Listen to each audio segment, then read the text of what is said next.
చంద్రబాబు నాయుడు ఆంధ్రప్రదేశ్లో అరెస్టు చేస్తే తెలంగాణలో నిరసన తెలుపుదామంటే పర్మిషన్ ఇవ్వని వారు ఈ రోజు తెలుగుదేశం ఓట్లు కావాలని అడుగుతున్నారు. ఎన్టీఆర్ గార్డును తొలగించాలని చూసిన మీకు తెలుగుదేశం సానుభూతి పరులు ఓటు వేస్తారా? తెలుగుదేశం సానుభూతి పరులకు ఒకసారిగా తెలియజేస్తున్నా ఆలోచించండి. గతంలో బీఆర్ఎస్ ప్రభుత్వం ప్రజాస్వామిక నిరసన తెలియజేయడానికి పర్మిషన్ ఇవ్వలేదు. ఈ రోజు ఓట్లు ఎలా అడుగుతారు అని అన్నారు. నేను చెప్తుండు తెలుగుదేశం సానుభూతి పరులు మాకేస్తారని. ఎందుకంటే ఎన్టీఆర్ ఘాట్ను తొలగిస్తామని ముందుకు వచ్చినందుకు ఎన్టీఆర్ ఘాట్ని తీసేసేందుకు ఎన్టీఆర్ అభిమానులు ఓటేస్తారా?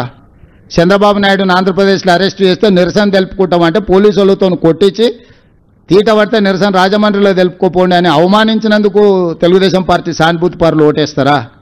తెలంగాణలో తెలుగుదేశం పార్టీ ఉండనే ఉండొద్దు, గద్దెలు కూలాలే అని చెప్పి కూలగొట్టించినందుకు తెలుగుదేశం పార్టీ సానుభూతి పరులు ఓటేస్తారా? తెలుగుదేశం పార్టీ గురించి చంద్రశేఖరరావుకి ఎంత తెలుసో నాకు అంతే తెలుసు. ఇద్దరం అదే స్కూలు, అదే సిలబస్, కొత్తది ఏంది లేదు. ఆయన అవుట్డేటెడ్, నేను లేటెస్ట్, గింతే. తెలుగుదేశం కార్యకర్తలు ఏం ఆలోచన చేస్తారు, ఎప్పుడేం చేస్తారో మా ఇద్దరికి బాగా తెలుసు కదా, ఈ పిల్లకాకి తెలిసినా తెలియకపోయినా. కాబట్టి తెలుగుదేశం కార్యకర్తలకు సానుభూతి పరులకు నేను కూడా విజ్ఞప్తి చేస్తాను. ఒక్కసారి గుర్తు చేసుకోండి, ఎన్టీ రామారావు గారి యొక్క ఘాట్నే ఆడ మాయం చేయాలి నెక్లెస్ రోడ్డు మీద అనుకున్నాడు.